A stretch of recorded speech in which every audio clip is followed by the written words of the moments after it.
Hey everybody, and welcome back to Lindsey's Little Library. The holidays are here, you guys. They're here to stay. They're not going anywhere. And I'm hoping I can help you out a little bit, because one of my favorite things to do, especially in the holiday season, is find that one perfect gift for one of my dear friends or one of my families that just speaks to what they love and is just unique and something they wouldn't necessarily get themselves. So I thought, I know books pretty well, so I'm coming here to help you on your quest to find the perfect gift for your book-loving friends. So I have a few different categories of people that maybe your friends or family fit into, and what I think would make a really great gift for them. Take them or leave it. Hopefully at least stems some ideas, and I can help you out this holiday season. It's kind of my goal.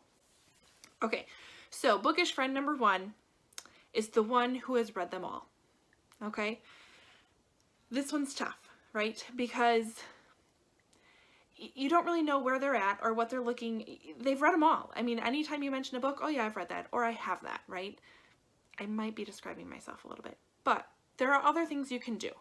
Get them some sort of book merchandise. So find them a cool t-shirt like that. They make some really awesome candles. I got this as a gift last year, and it's the smell of new books. It's good. I don't want to burn it. It's good.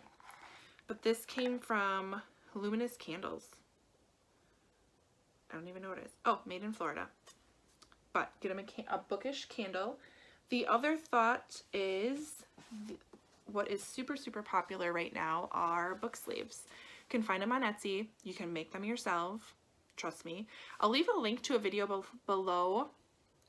I think her name's Kayla. But I'll leave it below where she actually walks through how she makes her book sleeves. I just made these myself. Pretty easy. If you know how to use a sewing machine, you don't even really have to sew that straight of a line. They're very forgiving, but book sleeves are awesome. As well as just really unique bookmarks, maybe that have their favorite quotes from one of their books on it or their favorite books on it. If they have a Kindle, you could always get a cover for it.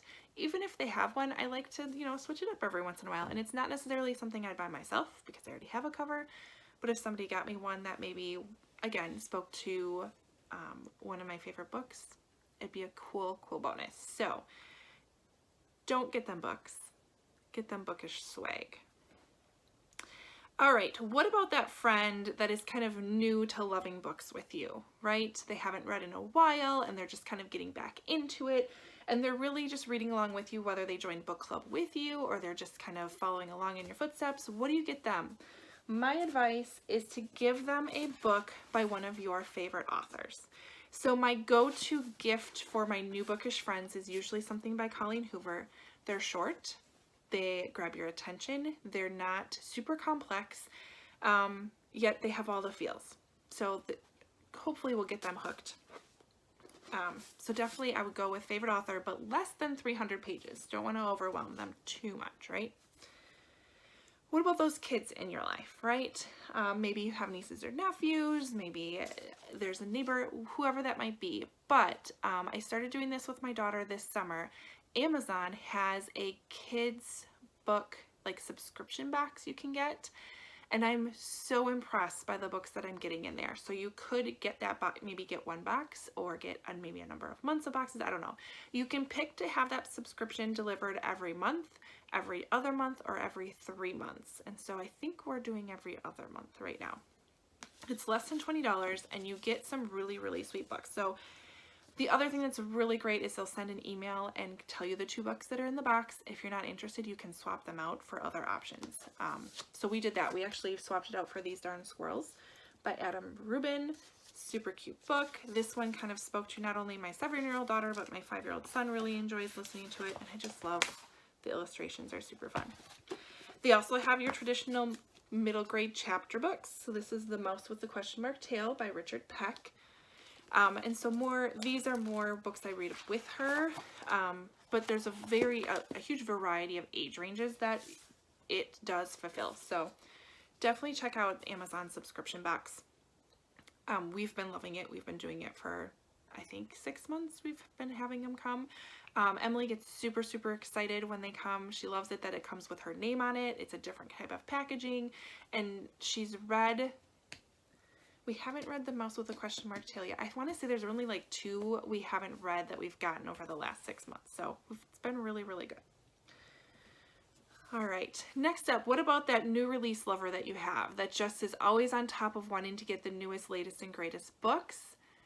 How about a book of the month subscription? Now, I just bought one for my mom as a retirement gift, and I bought her, I think, a 6-month subscription because I'm not really sure. I was afraid to commit to a year because I don't know if she's going to like it yet, but we're going to give it a try. So when I was on there, I noticed the smallest you can get is a 3-month subscription, which still isn't that bad. And then they get to pick out of the 5 new releases which book they want. So this was the latest one I got. So spoiler for my next haul, I guess. I did get 9 Perfect Strangers by Liane Moriarty. I love how Book of the Month does this, that you get that option, you get those choices. I love the little snippets they give of every book that's out there, how they have a reviewer kind of tell their take on it. But they have been knocking this out of the park for quite a while. I've really enjoyed all of the Book of the Month books that I've gotten. So that might be a nice little surprise for your new releases lover, right? All right, what about that friend who really just likes the series? They get totally involved with series and they don't necessarily like to do the standalones. They just like to get immersed in that storyline or with that character, and they like to continue that. So my suggestion is get them starting on a new series. Now, depending on your friend, you might be able to push the boundaries a little bit. So if they are traditionally, maybe they like to follow historical fiction ones, maybe find a new series that has a historical fiction and magical element to it. So my suggestion for that would be Walk on Earth, a Stranger by Ray Carson. There are 2 of them out, and I should have looked. I don't know if there's going to be more.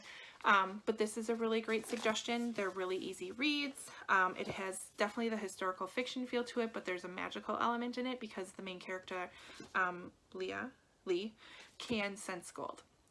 The other thought is if they're into more of those detective series, Linda Castillo, I just fell in love with her and her writing. She has a whole bunch of books out there that you can easily pick up the first few. What's really nice about series, especially if they're a little older, you can usually get the first 2 or 3 of them for a pretty reasonable price and as a package. So get them started on a new series.